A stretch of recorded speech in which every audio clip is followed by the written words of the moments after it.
Après 60 ans, chaque geste compte. Et chaque aliment que vous mettez dans votre assiette a un impact direct sur votre mobilité, votre stabilité et la force de vos jambes.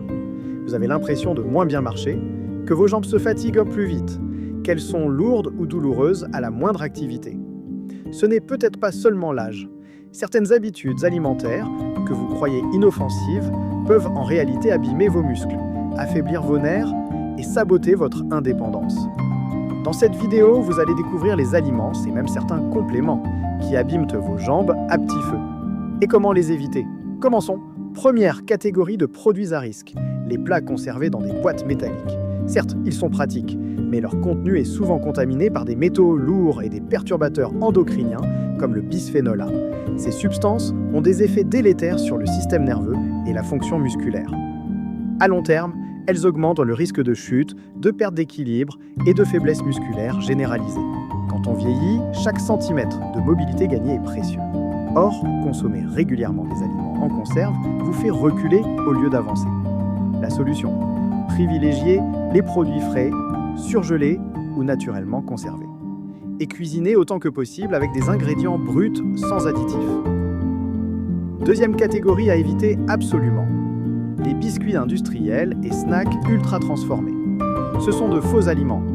Ils sont riches en sucre, en graisses trans, en additifs, en colorants et pauvres en nutriments. Leurs effets sont multiples. Ils favorisent la rétention d'eau dans les jambes, provoquent des œdèmes, déséquilibrent la glycémie, augmentent les inflammations musculaires et articulaires. Et ce n'est pas tout.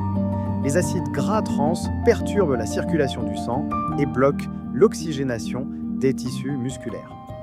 Résultat, douleur, fatigue, jambes qui tremblent, instabilité, puis insidieusement une perte progressive de la masse musculaire.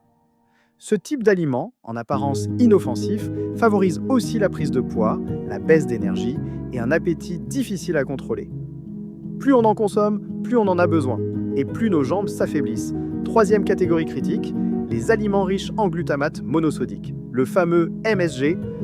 On le trouve dans les bouillons cubes, les sauces industrielles, les plats préparés, les nouilles instantanées. Le glutamate agit sur les neurotransmetteurs responsables de la contraction musculaire. Cela peut provoquer des crampes, des douleurs diffuses, des tremblements et une sensation de jambes lourdes et engourdies. Mais ce n'est pas tout. Il entretient un état d'inflammation chronique dans les muscles, les articulations et les vaisseaux sanguins. Cette inflammation entrave la bonne circulation et aggrave la dégradation musculaire. Et pourtant, le MSG est souvent masqué sous d'autres noms: arômes naturels, extraits de levure, protéines hydrolysées. La meilleure défense?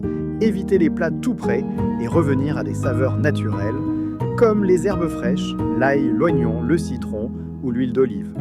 Mais il n'y a pas que les aliments transformés qui abîment vos jambes. Même certains compléments vitaminés peuvent être dangereux s'ils sont mal utilisés. Première vitamine à surveiller, la vitamine A.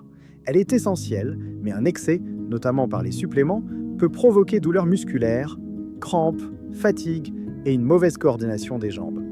Elle bloque aussi l'absorption du magnésium et du calcium, deux minéraux essentiels à la contraction musculaire. Et elle favorise la déminéralisation osseuse, en particulier au niveau des jambes et du bassin, ce qui augmente le risque de fracture. La vitamine A se trouve naturellement dans le foie, le jaune d'œuf, le lait entier, la carotte ou encore la courge. Avec une alimentation équilibrée, les suppléments sont rarement nécessaires. Et en abuser revient à empoisonner lentement ses muscles. Deuxième vitamine à surveiller de près, la vitamine D. On en entend beaucoup de bien, à juste titre. Mais en excès, notamment par automédication, elle devient dangereuse. Le corps ne l'élimine pas facilement. Elle s'accumule dans les tissus graisseux.